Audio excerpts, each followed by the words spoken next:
From the Clark Ford Studio in Oxford, Mississippi, MBW Digital proudly presents the Oxford Exxon Podcast. I'd say thanks for tuning in, but why am I going to give you a round of applause for something that you're supposed to do, to be frank? And now, here are your hosts, Chase Parham. And broadcast school has really paid off. And Neal McCready. I deserve to be on TV.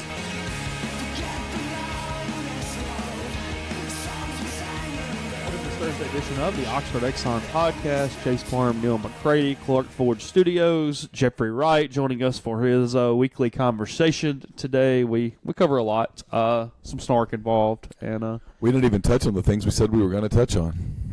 No, that's right. We actually had a little bit of a pre-show conversation, and then talked about none of it. So that's where today went. It's par for the course. We'll talk a little sports today, I would assume. We'll get back into that after yesterday's show of no sports, even though the numbers were probably better yesterday than they will be today, with that being the case. Anyway, podcast brought to you every single day by the Oxford Exxon, Highway 6 West in Oxford. Let them take care of your tailgate this weekend.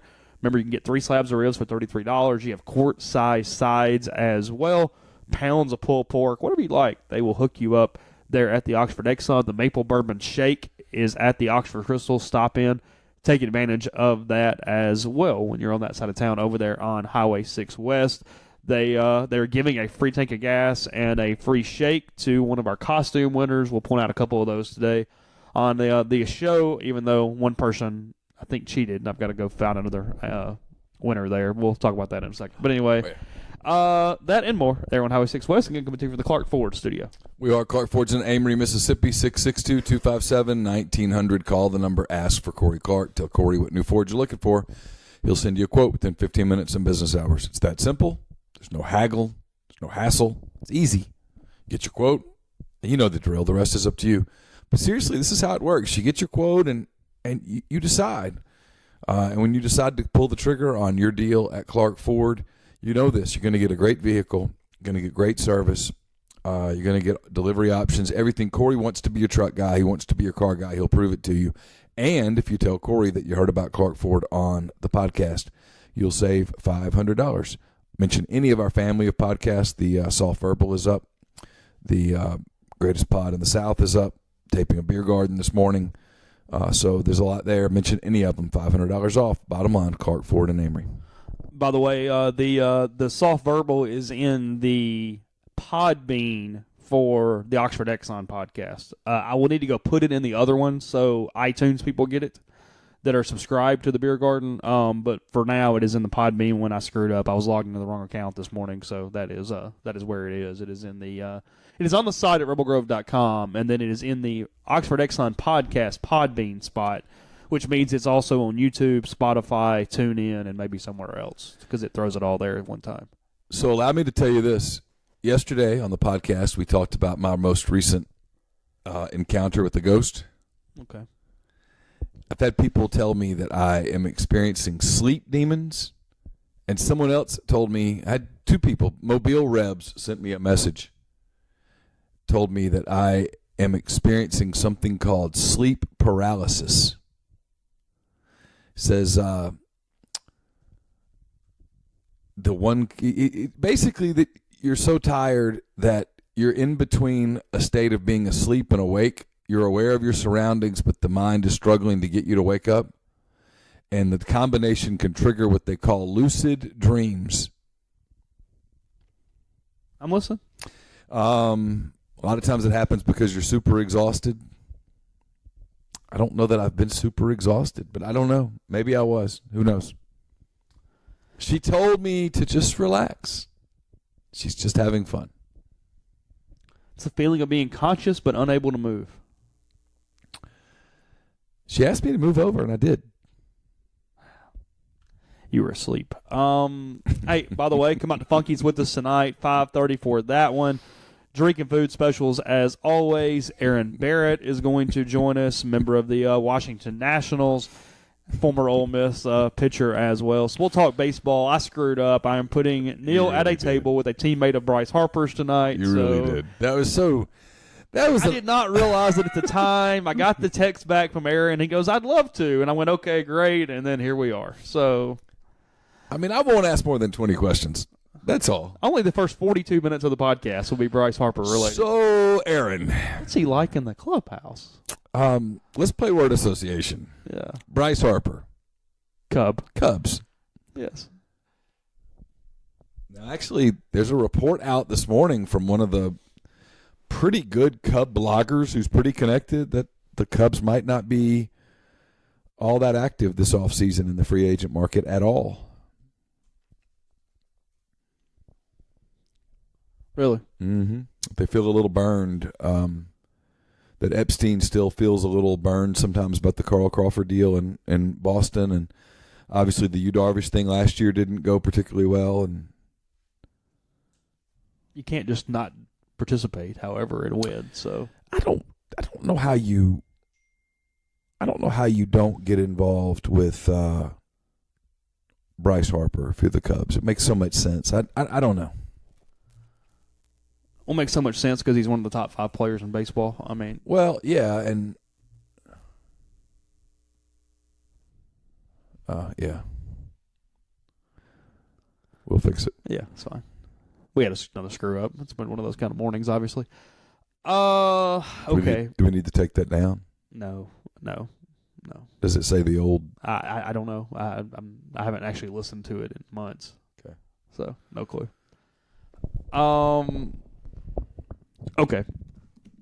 Sorry, we're having technical difficulties that are what it are. But anyway, we're going to talk to Jeffrey here in a little bit. We'll talk football, all the Maryland stuff. For some reason, I get really, really annoyed at a movie that came out more than 20 years ago. I don't really know how that happened. But anyway, yeah, it'll be all right. It's an hour. We'll live. We'll figure it out. So. Matt Luke video up on the site at rebelgrove.com. Another story as well where Dawson Knox is talking about 2 tight end sets and whatnot. I know that that was brought up by Matt a little bit in the press conference on Monday. They've got Carolina at 11 o'clock as Ole Miss is finishing up as well. So sorry about that. A little technical difficulty all sorted out. Now it was better to stop and fix it than talking code there for 5 minutes on the pod. You know, well, and our phones were going to blow up too. So good pod practices after 18 or 1900 of these that we have done at this point, maybe more. So anyway, so did you get a Halloween free night? No one show up? All good? Yeah, no one showed up. All was good. You didn't go buy a small bag of fun size just in case? I did not. We did not have anybody knock at the door. So ooh, that's a win. It was a big win. The rain came at what, 7-something? Yeah, we had a probably 50 or 60 prior to the rain, and then 10 after the rain that I was kind of questioning their sanity a little bit. But there was still a few more scragglers there. No, we had a nice evening. Campbell was in charge of like sets and stuff in the play, not actually in the play. And so we had that moment where you say, does it mean anything to you for us to come? Be honest. Do you care? Yeah. And it's like, no. Don't come back later and say my feelings were hurt. Don't tell me 10 years from now that was a psychological thing, because that was the start of the slippery slope right there. If it's a big deal, tell me and we'll be there, at least one of us. But if you don't want us there, if it doesn't matter to you, she insisted it didn't. It wouldn't have mattered to you as a kid. Yeah, no, at all. No, none. And Campbell's more like me than either one of the other two. Yeah. A lot of similarities. Yeah, we had a normal Halloween, nothing crazy. Got it done. It's all good, so it's fine. She enjoyed it? She really enjoyed 5 or 6 houses.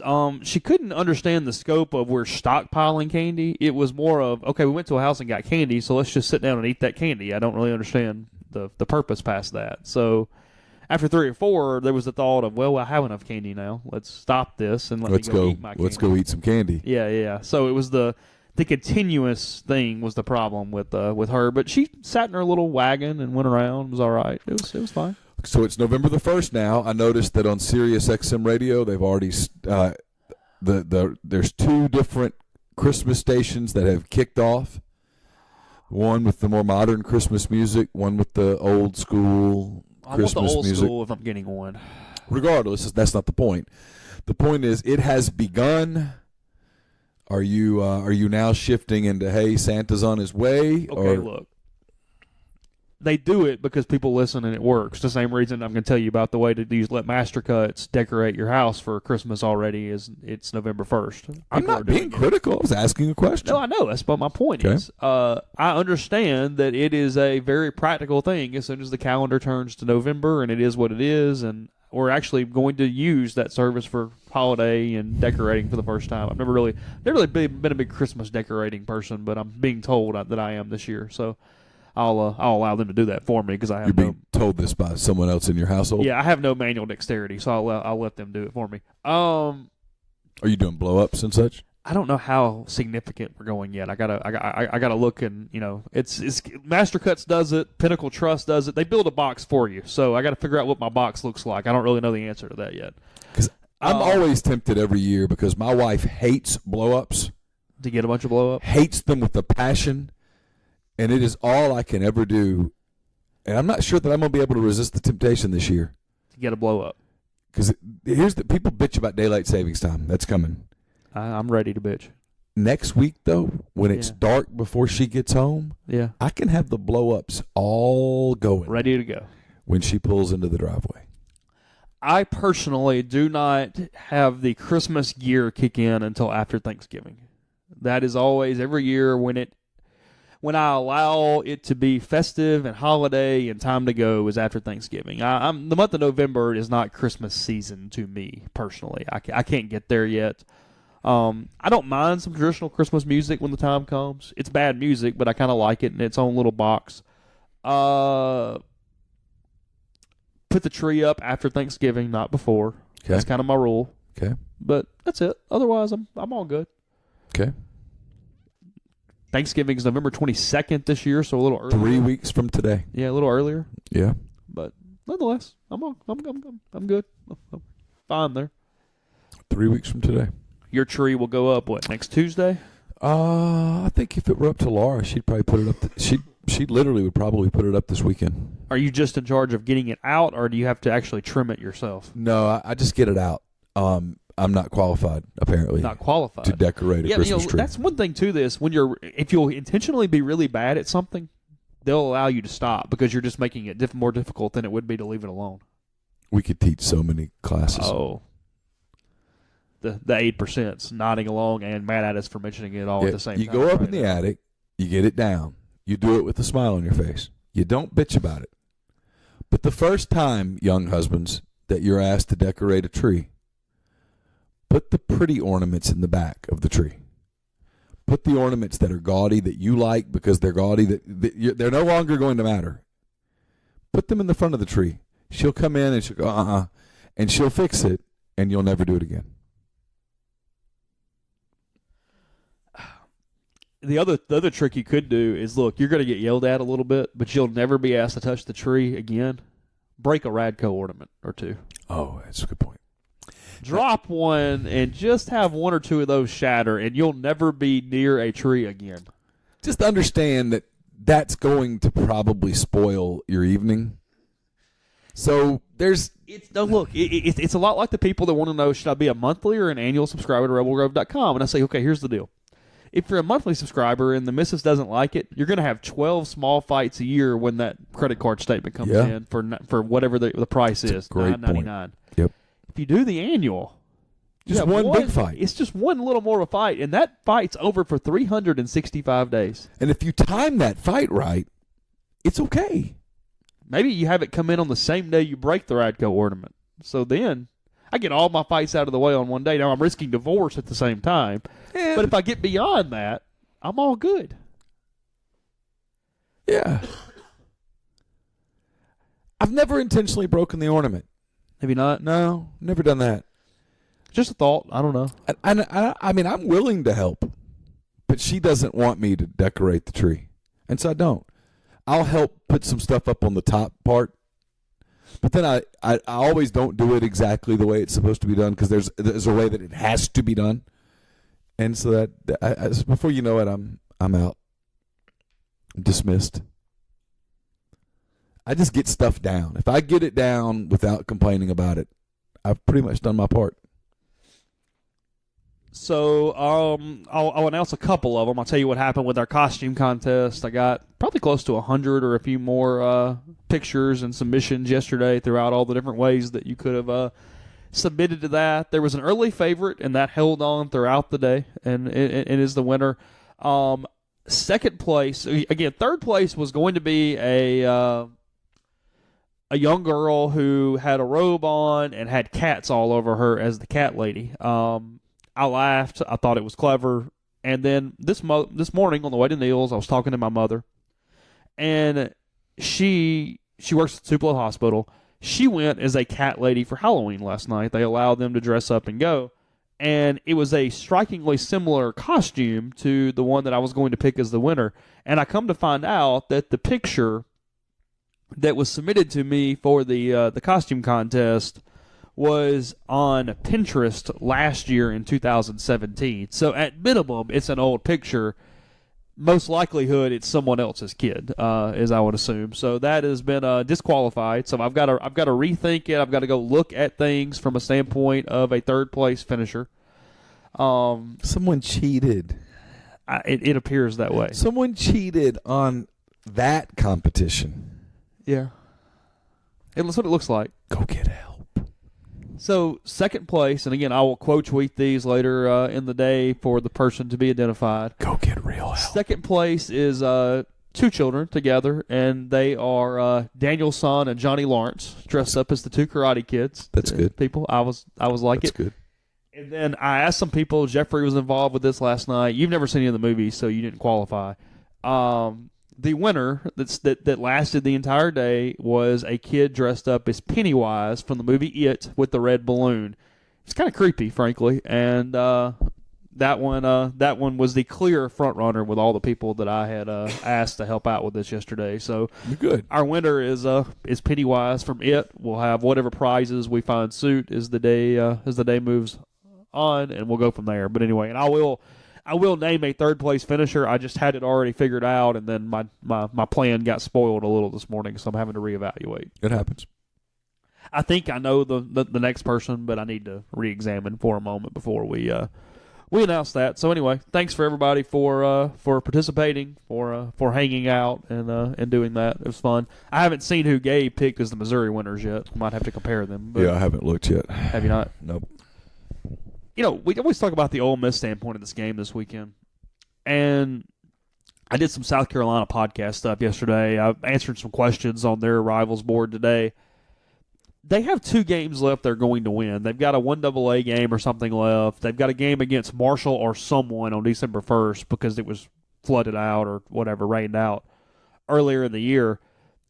This is also a game that we talk about what stuff means for Ole Miss. It's really just a feel-good moment, if anything, if they win this game for South Carolina. They can't get into that 8-9 win range probably. They're going to get to 6. It's kind of hard for them probably to find much motivation in this road trip to Oxford right now. Oh, I don't think there's any doubt about it. I mean, they're kind of a game. They're just kind of a 7-5 football team. Yeah, 7-5 with fine. a win, 6-6 with a loss, same difference. They're fine. They're going to a bowl. Going to a lesser bowl. Season's not what they kind of hoped it would be. It's not a total disaster. Kind of typical South Carolina season. I've always said these two programs are so similar. Ole Miss and South Carolina, to me, are literally identical programs in so many ways. They're two programs that should never suck and are going to have a hard time consistently being elite. Consistently being the key word. Yeah, they can jump up there. Yeah, and have. Yeah. But if you go 8-4 consistently at Ole Miss or South Carolina, you're never getting fired. You're never getting fired. Ever. Yeah, not likely. No, not even not likely. No. You're right, but I do think expectations change over time with programs and different things. I think when you do throw a couple of those 10-2s out there, that becomes an expectation. But if you're 8-4, I'm going to stick with what I'm saying here. You're never getting fired, and people might get mad, and there might be some people grumbling. But if you're 8-4 at Ole Miss, that means you went 4-4 in the league and won your 4 non-cons. And you wore your four non-cons. Which means a Power 5 now. So 5-4 against non-cons. You're not getting. You might have some people upset, but you're not getting fired.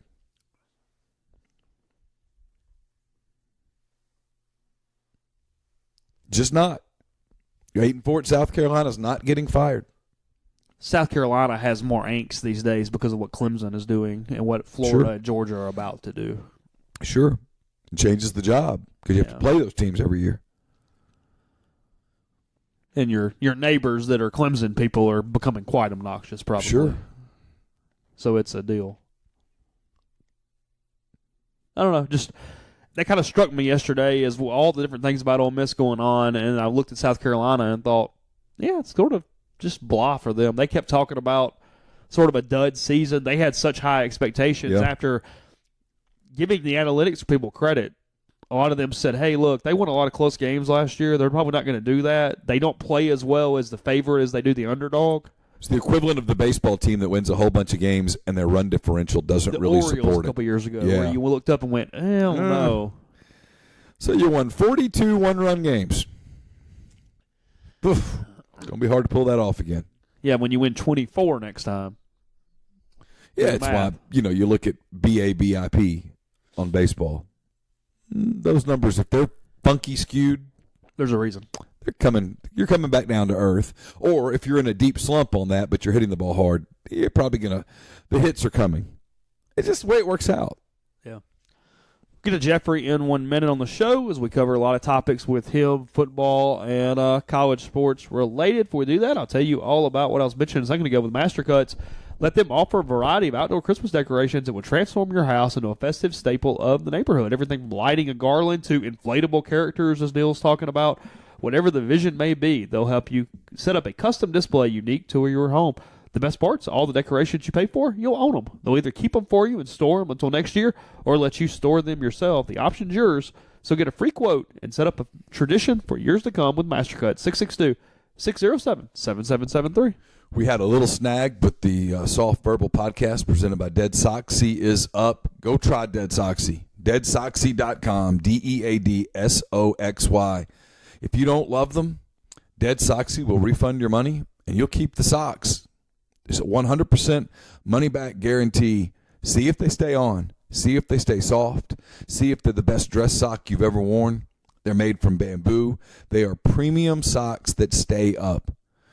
Jason Simmons and the people there at Dead Soxy have made it their mission to create the best dress sock you'll ever wear. That's their focus. They're not trying to reinvent the wheel. They've come up with a better mousetrap. Go to their site, deadsoxy.com. Check it out. The site's fantastic. It's a beautiful website.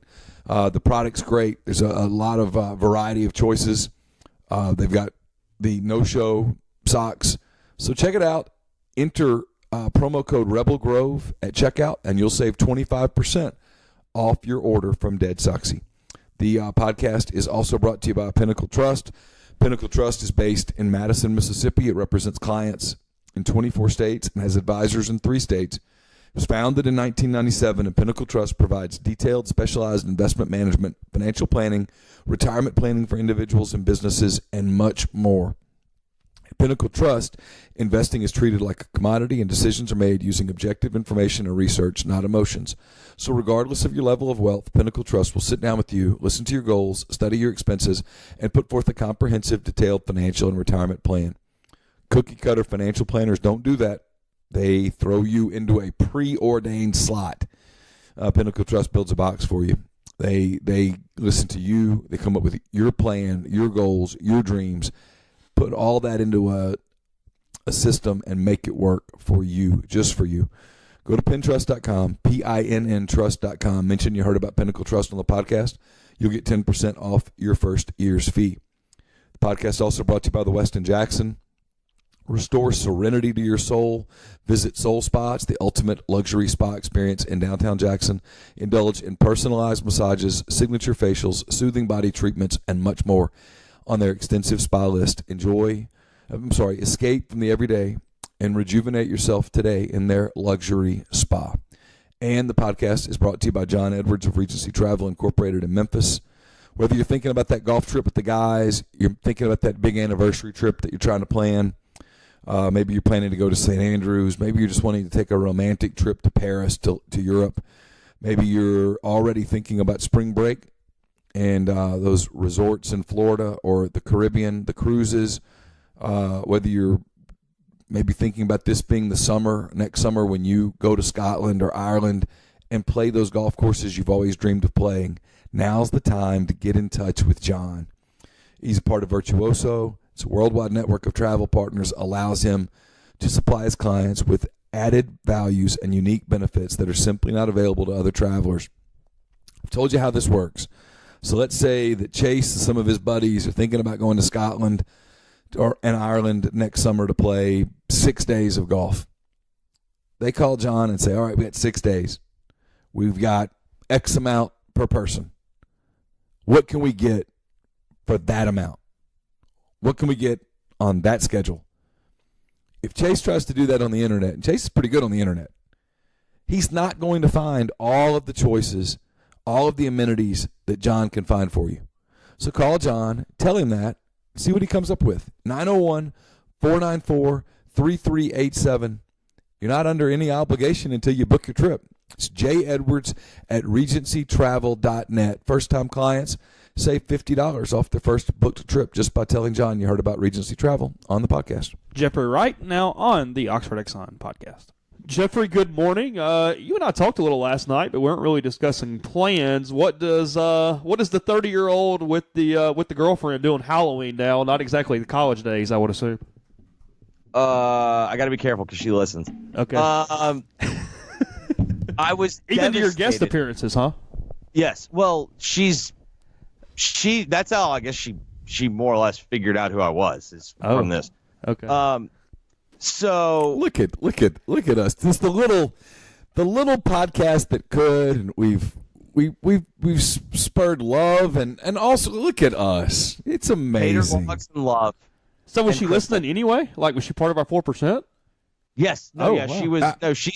She's an avid listener. She is the top of the 4%. Okay. I am convinced that our 4% is more like 8 to 10%. Okay. Fair enough.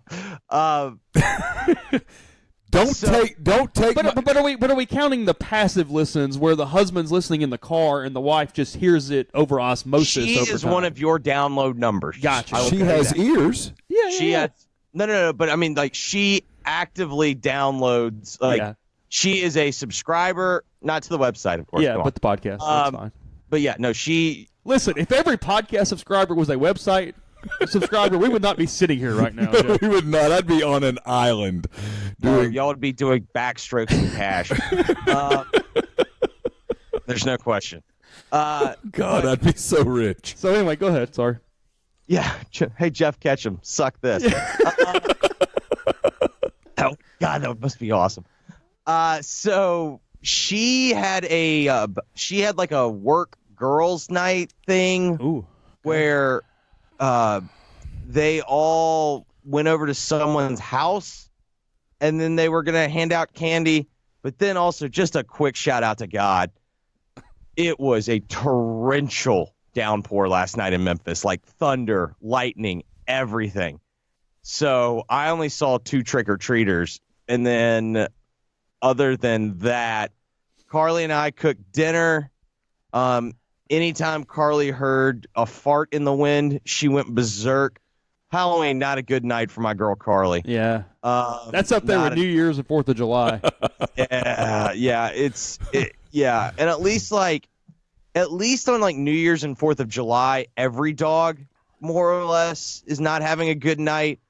But normally, like for Rebel, Halloween's about as good as it gets. Hey, I got new faces that are happy to see me. Yeah. Like, this is awesome. Like, I got a bunch of little guys running around. Like, that want to come pet me. Like, this is the best.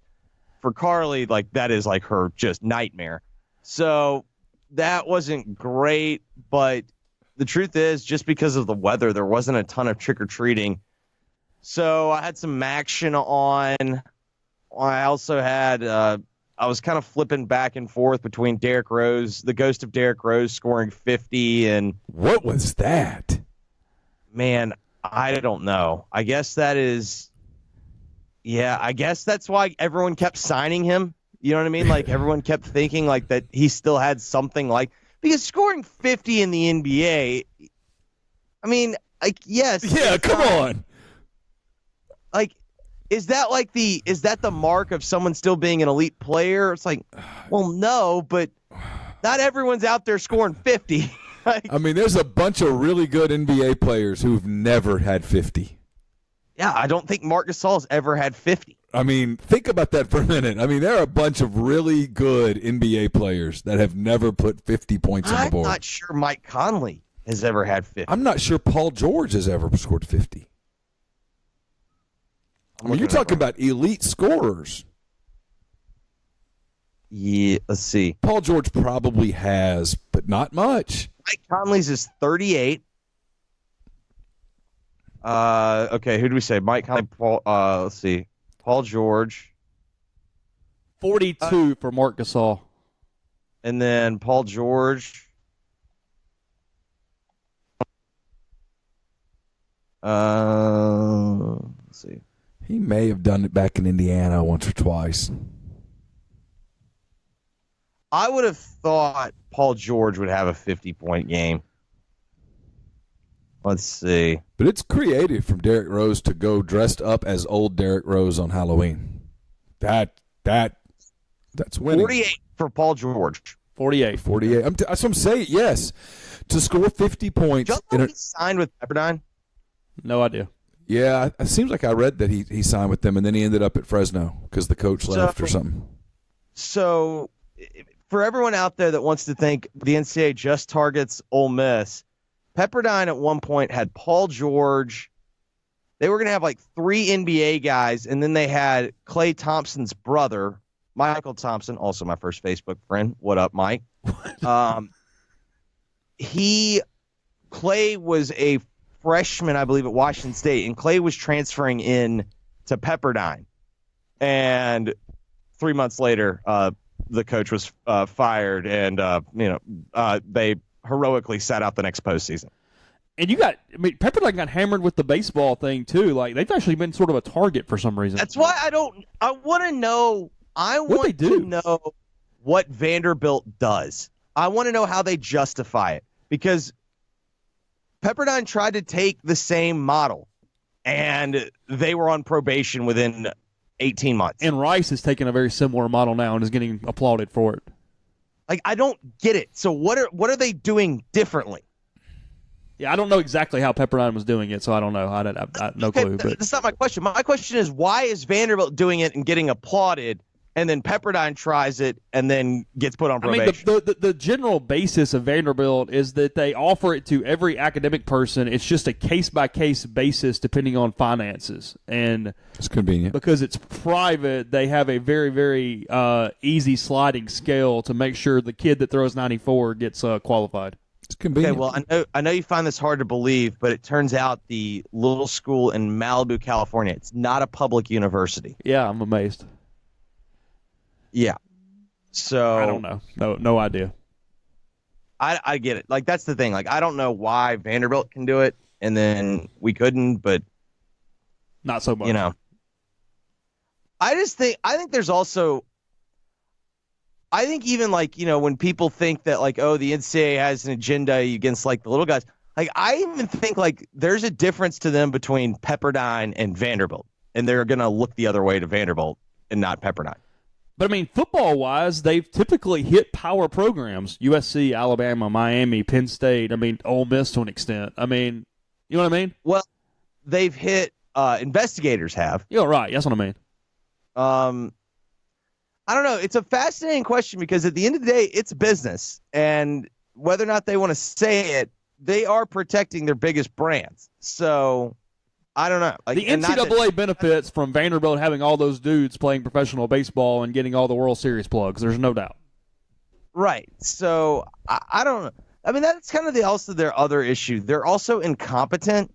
Like, that's the other thing that I've always struggled with the NCAA, when everyone acts like, they are their big brother in 1984. It's like, they're not that smart. Like, you know what I mean? Like, to pull off that type of like ploy, you gotta be pretty sharp and on your P's and Q's. They're not that.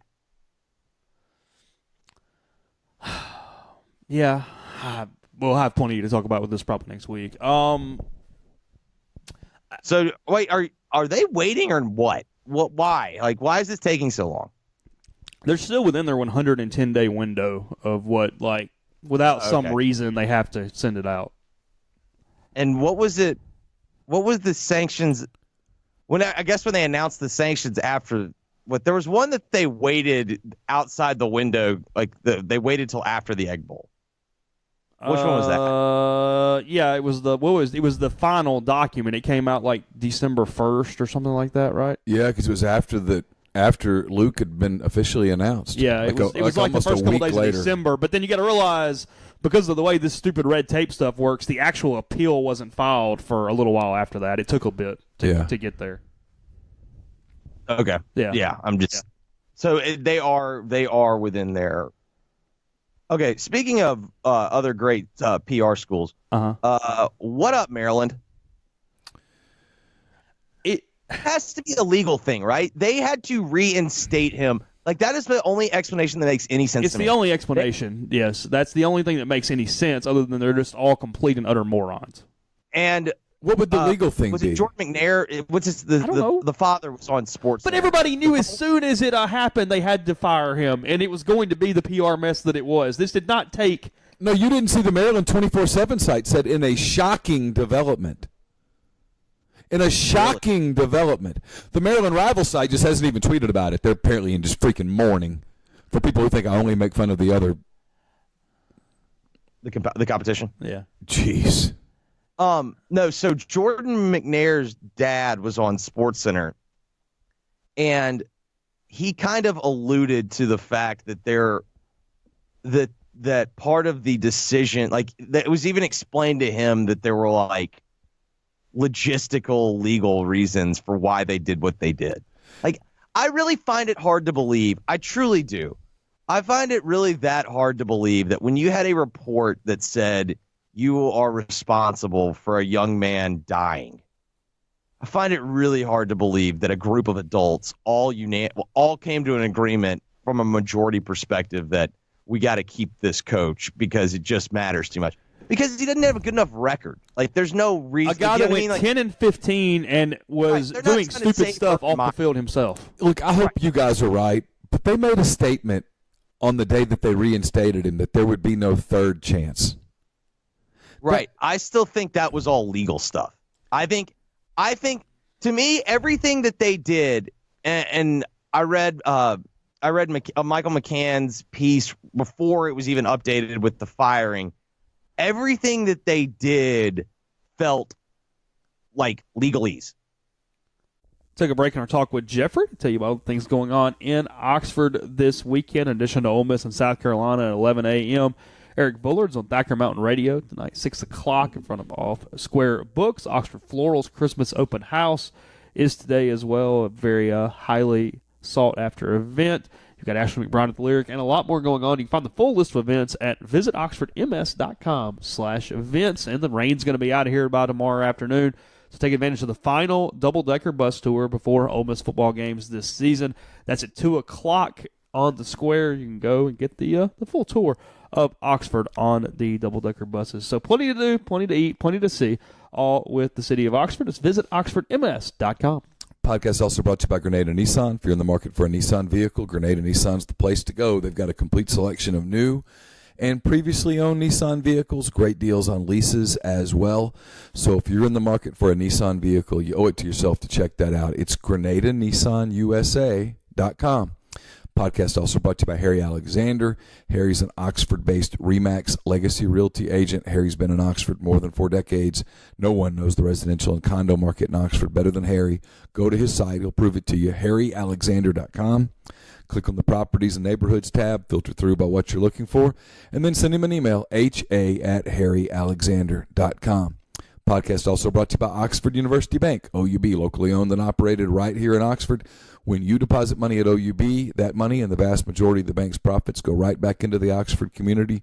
OUB is offering 1-year CDs at 1.75% annual percentage yield, 3-year triple option CDs paying 2.01% APY. With the 3-year term, customers can deposit once during the term, withdraw once during the term, and or bump the rate if OUB's 3-year rate rises. To learn more about OUB, check out liveoxford.bankoxford.com or call 662-234-6668. OUB is FDIC insured. Now back to Jeffrey Wright on the Oxford Exxon podcast. Well, the PR attached to that legalese was god-awful. When you make a statement along the lines of there won't be a third chance, that literally says, hey, look, if another kid dies, that's it.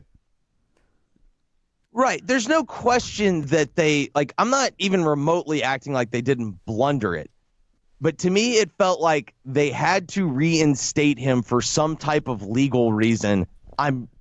It's not difficult to figure out. Yeah. The reason why they reinstated him was for some type of financial reasoning. And they technically tried to minimize his involvement. They said, sure, he didn't do everything perfect, but it was on a lot of people. It wasn't just on him. I mean, they spent the entire day trying to minimize the entire Did they say that it wasn't his fault he wasn't properly trained?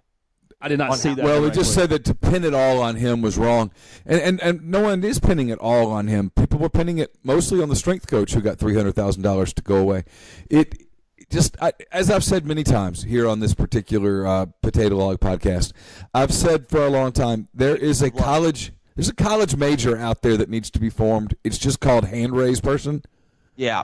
And hand raised person apparently got the day off at Maryland because hand raised person should have said, look, whatever we're doing, if we're doing this for legal reasons, let's not make a show. Let's not have a press conference. Let's just take our beating and not give them any more ammunition. Or, hey, look, can we not slip this through if we're doing this for some legal reason and we know we're firing him tomorrow? Can we not try to kind of keep this on the down low? Yeah, do we have to announce that he has been reinstated? And let him have a team meeting? Dude had a team meeting, guys. Yeah. That's why I'm not positive that this was not shock at the backlash. I guess to go conspiracy theory, if you let him have the team meeting, I feel like they probably feel pretty comfortable. Like they felt pretty comfortable about. I mean, to me, the ultimate example of how that team felt about DJ Durkin was the game right after they announced that he was fired or whatever. He was on administrative leave. They played Texas and they played their best game in 5 years. That's. Never underestimate the power of a football team when they get rid of a coach they hate for one game. Houston Nutt says hello. Yeah.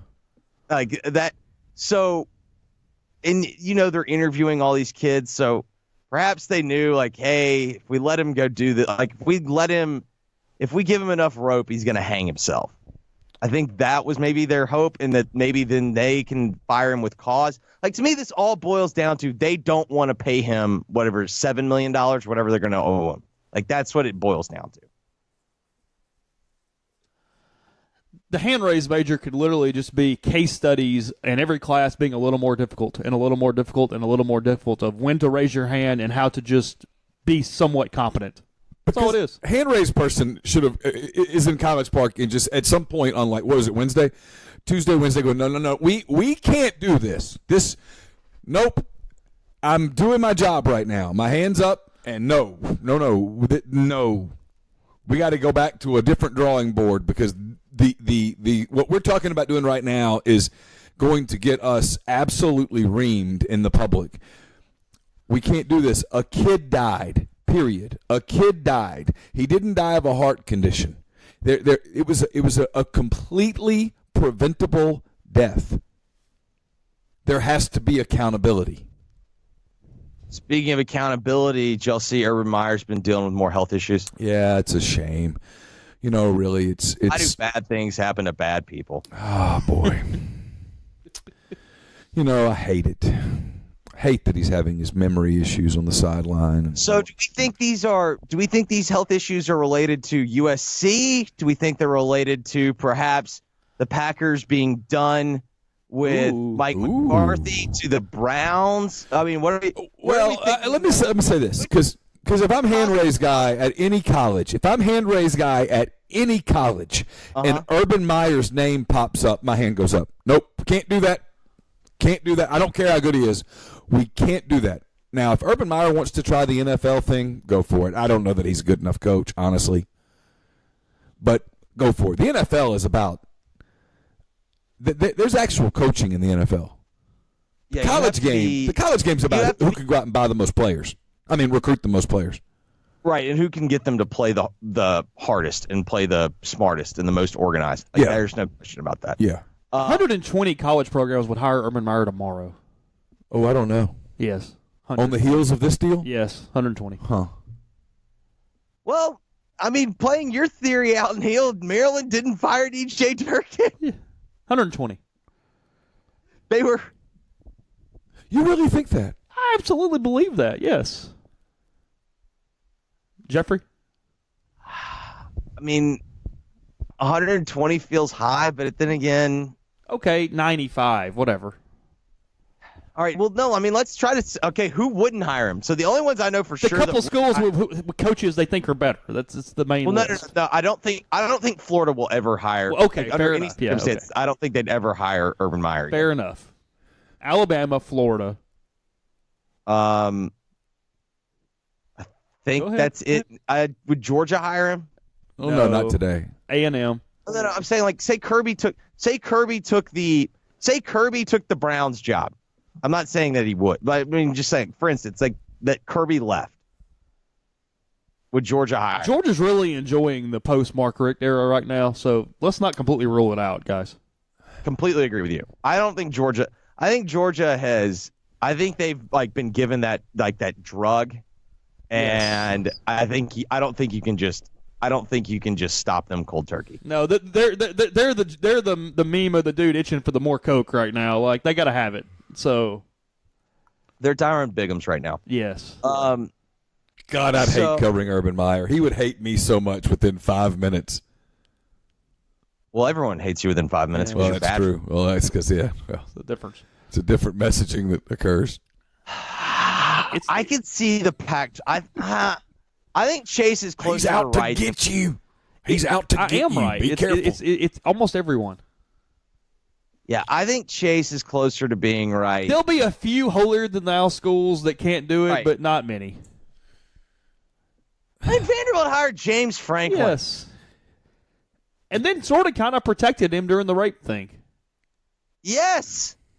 I mean, all he did was encourage players to cover up a rape. That was it. That's it. I mean, it's no big deal. He didn't physically hurt anyone himself. A violent rape of an unconscious girl. Yeah. Well, he just wanted them to be absolutely sure of what they saw. It's unbelievable. And he's going to probably get the USC job for $8 gazillion. It would be fascinating. Is there – I'm trying to think of successful NFL coaches. Is there a successful CEO? Because Neal brings up a good point that almost every successful NFL coach, he has an expertise in one side of the ball. You know what I mean? Yeah, Sean Payton, McVay, almost all of them. Belichick's a defensive guy. But I mean, he's still Belichick's also an underrated offensive mind. Sure. Belichick's just the best football mind alive. Yeah. Pete Carroll, I guess, is the closest. That's actually a pretty good one. To the CEO thing, but yeah. But I mean, the truth is, Carroll was ahead of the curve on the get a young rookie quarterback, and then load up your defense with just animals. If you're Lincoln Riley, do you leave Oklahoma to take the Browns job? No, because I'm in the opinion I don't think Lincoln Riley is I don't think Lincoln Riley is a Sean McVay type genius. Yeah. I think Lincoln Riley is a good coach, but I think Lincoln Riley still I'm not convinced that a lot of what they do offensively would work in the NFL. He's not striking me as Sean Payton, McVay, even a Doug Peterson, frankly. No, he's not the first Oklahoma coach to put up some points. Yeah. I mean, to me, there's a lot of schematically, there's a lot of chase space elements in that offense, and in the NFL, absolutely not. Subtle digs. A, there is no space, and then B, you have to run routes that attack a defense to open up parts of the field. Like, you can't just run around and go like, "Ooh, this spot looks nice," and like be it like a dog, hike your leg. Like, I'm gonna pee here. Yeah. I got you for 5 minutes here, Jeffrey. I'm going to go completely off script, but I do have to ask you something that you're not expecting and probably going to think is very stupid. So 2 nights ago, okay, when you have a kid and they're asleep and you get that moment to just kind of flip the television, you pour the drink, and you've got the 30, 45 minutes of calm. Neal can nod along over here very well, probably. I flipped on, and for some reason, Jerry Maguire was on. And I said, okay, I'm going to watch it for a little while. Good movie. Oh, yeah. That movie... Rewatchable, too. Yeah, it's fine. 20 years later, whatever it is, 22 years later, I think it was 96 maybe, that thing has to be completely different if made today. Even the fact of the last act being so dumb from a time-space continuum standpoint, that would get obliterated in the social media era compared to back then when we all just accepted that he was able to watch a Monday Night Football game, do all the post-game, fly back to L.A., and still make it with everyone awake for the women's support group at the end of the movie, and everybody's still just cool and up and alive at that point. Yeah. I'm really bothered by the time situation in this. But isn't that where Jerry Maguire at the end, like if you're in the production meeting and you're trying to explain the story, you probably had someone that did raise his hand, like, listen. Played the game on Sunday at 3 p.m. Who cares that it was Monday Night Football?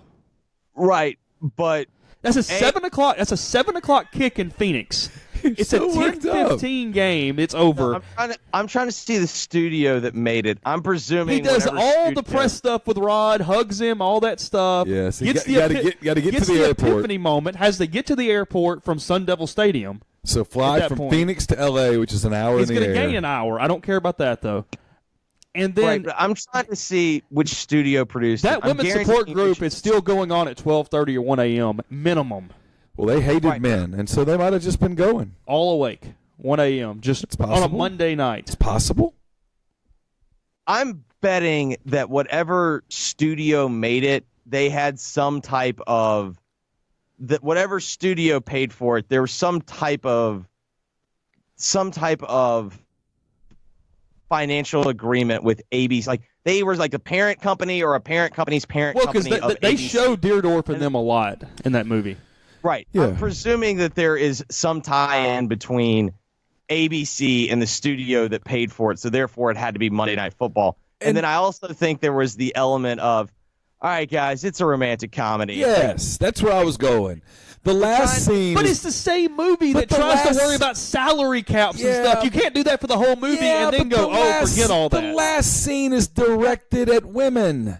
And they right, but the salary cap is not designed to appeal to football nerds. It was designed to be a plot convenience to explain drama. Well, that's all it was. Yeah, it was still not real realistic, but they tried, sort of. I'm not saying like it was not like, yes, salary cap is definitely more of a football nerd type thing, but that was just involved like as a plot device. It wasn't trouble with the curve bad. It was just noticeable. I mean, he could have come in and woke her up at 2 a.m. He could have knocked he needed on the door. audience. I understand that for theatric purposes. There's also a Clarence Thomas joke in there that you kind of cringe at now versus 1996. And I go, ooh, that would probably have to come out. He could have slept on it and said, you know what? That relationship's really flawed anyway. You think? I'm just going to wait a while. Well, like the other flip side of it is you look at he had Kelly Preston and basically said she's too psycho. I don't care what she looks like. She's too psycho. And wasn't she the original Scientologist? Isn't she like one of the people that helped recruit? Yeah, I think Tom Cruise. Yeah, pioneer, if you will. Yeah, I think she's one of the ones that helped recruit him. Her and Travolta, is that right? Yeah, I think that's. I think on paper they're married. Well, like the thing that Shaun White got in trouble for, doing like the Simple Jack, like he gets in trouble for that costume, and in that movie, Robert Downey Jr. is playing a man in blackface. Yeah, and then they lashed out at Shaun. Like, it's like I'm not defending what Shaun White like. Something tells me Shaun White might not have been in the best state when he thought that was a great idea. Yeah. But like he's dressing up as a character that is in a movie in which like the entire thing is about the self-importance of Hollywood. Right. Yeah, a whole nother conversation. I'm assuming all basketball today, Jeffrey? We got D-Rose. It's a new day in the city of Memphis. Oh, yeah, sorry. Forgot. Let's see. Yeah. I mean, Grizzlies are 4-2, and not like the Grizzlies are still interesting. Mike Norvell, 2 hours today, ladies and gentlemen, right? Well, I mean, you want to talk about a football program at a crossroads. You've had a disappointing year, and then on top of that, Penny's back. Yeah, that's a good point. Might even talk about that next week, but I have a hunch they're probably fewer than. If you made me guess today, they're fewer than 2 weeks away from having James Wiseman be a Tiger. Oh, wow. Well, you heard it here first. Have a good day. Talk to you soon. All right. Thanks to Jeffrey, as always. And remember to head on over to G&M Pharmacy on South Lamar in Oxford. Time to get that flu shot. If you're feeling under the weather, or just as a prevention, go see them at G&M on South Lamar. They deliver local in the Oxford area. When you go in for your flu shot, it's free, and they accept most major insurance providers. If you don't have insurance, no more than $25 to take care of your health there, as walk-ins are welcome, and let them take care of you this flu season. Again, it's G&M Pharmacy on South Lamar in Oxford. Fresh off a road win over Alabama, the Ole Miss Rebel volleyball team is back at home Friday night at 6:30 as they take on the Tennessee Volunteers. As always, admission is free at the Gillum Center for Ole Miss volleyball. See Coach Kermit Davis and the Rebels this season for just $199 with the new Ole Miss Hoops Rebel Flex Pass. For just $199, you will receive a ticket to all 16 home games. Visit OleMissTix.com to purchase, and don't miss a minute of the action this year at the Pavilion with Coach Yo and the women's hoops team. Get your tickets today for just $50. Tickets can be purchased by visiting OleMissTix.com. And speaking of basketball, the Ole Miss men's and women's hoops teams begin the 2018-19 season with a pair of exhibition games at the Pavilion on Friday. Plan your afternoon and early evening around the Rebels as the women's team faces off with Lemoyne Owen at 3 p.m. The men's team takes on Fayetteville State at 6 p.m. Admission is free, so bring the family out before you hit the square. And the podcast is brought to you by Megan Phillips with LAH Real Estate. Megan is the person to call for all your real estate needs in the Birmingham, Alabama area. With almost a decade of experience, Megan's knowledge and expertise can help you buy or sell your home today. So visit her website, meganmphillips.com, or call Megan at 205-602-7929. That's MEAGAN Phillips.com, 205-602-7929. Podcast is brought to you by Community Mortgage, Oxford, Memphis, Soto County, and Chattanooga. Underwriting and processing out of Memphis are getting local underwriting. Understands your market, a leader in condo financing and the float down option. You can find Jason at 662-234-2704 or JLowe, JLOWE at communitymtg.com. So, let's kind of wrap it up the show today. Again, we'll be at Funky's tonight at 5:30. I promise we will not interrogate Aaron the entire time. We'll talk about some other things, a lot of baseball topics and whatnot. Yeah, I'm totally kidding. I'm not going to. He will probably be mentioned, I would assume. I'll playfully mention it. I doubt if Aaron Barrett. You don't think he'll give you any inside takes? I doubt if even Aaron Barrett knows at this point. I would suspect the people who know what Bryce Harper intends to do is a really small circle that might not even include Bryce Harper yet. But what if he does, though? Well, that would be interesting to find out. I don't think he would tell me. You don't? Probably not. Don't think so? No. Even off the record? He might give me a hint off the record. I think he's going to the Phillies. All jokes aside, I think Bryce Harper's signing with the Philadelphia Phillies. Do you? I do. Okay. Aaron still coming back from a very, very long injury situation as he was doing incredibly well prior to the injury, and Nationals have kind of stuck by him for the most part and allowing him to rehab that. Is he missed 2 full seasons with it. So we'll discuss a lot of things tonight with him and then Ole Miss and South Carolina this Saturday. As you said a second ago, a lot going on. The Pizza Bowl's at 6 o'clock. You got basketball going on all sides. No hot takes or instant thoughts, I'm sure, from the basketball game on Friday night, right? It'll be keeping everything completely within context as they move forward. I mean, I'm going to. I'll tell you, my coverage plan is to kind of come up with just a few quick impressions. I'm not going to write some game story from Ole Miss playing Fayetteville State. What division are they? Are they D2 or NAIA? NAIA, I think. Don't hold me to that. I don't know. And then I'll probably put up a video of what Kermit Davis says. Put it up on the site Friday night. And people can look at it. But no, we're not going to blow it out of proportion. Who's the opener? The opener is on November the 10th, the day of the Texas A&M football game. Montana somewhere? And it is Western Michigan. Western Michigan, okay, yeah. That's right, because when I saw WM, I thought Weeman married the first time, and then it ended up being Western Michigan. So they play Western Michigan. I think game's at 3 o'clock, I think, on Saturday. I saw someone say, will they move it with the football game? I don't think so.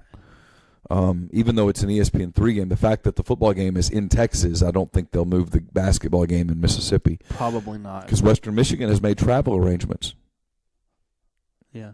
They don't wait to the last minute for that. That's been done. Yeah, that's been done. And so they probably have a plan to leave Oxford 6:30, 7 o'clock on that Saturday and get back to. Now, if they're flying commercial, they probably can't get back that night. But right. I don't know what they're doing. But they're probably getting back to Memphis or whatever. They're doing something. My point is, I doubt if they're moving the game. I'd be wrong. And if I am, cool. But I'd be surprised if the game is moved. You've done some radio and whatnot in Columbia this week. What impressions are you getting as far as what people are feeling about Muschamp at this point? A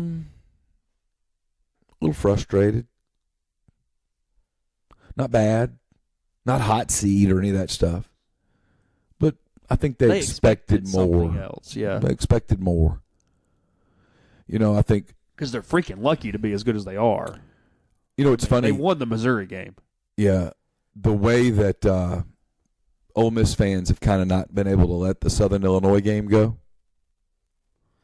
Yeah. That first half of that game just continues to haunt. I think that's how they are about the Georgia game. Really? Yeah. I think the way that they got whipped by Georgia really bugs them. Not that they lost, it's the way that they lost. No, they knew from the very beginning we're not even in this realm. It's a different deal. Yeah, and I think the way that they beat Missouri, the smart fan knows we shouldn't have beaten them. The way that they had to fight to beat Tennessee, I think bugs people. In much the same way that the Pollyanna Ole Miss fan goes, hey, we're 5-3. What are you talking about? We're 5-3. And then the more discerning Ole Miss fan goes, yeah, we're 5-3. But we've got one impressive win this season. We looked good against Texas Tech. We looked like crap in 2 of our other 3 non-cons. And we could have easily lost to Arkansas, and they suck. And in the other 3 games, we were never in those games.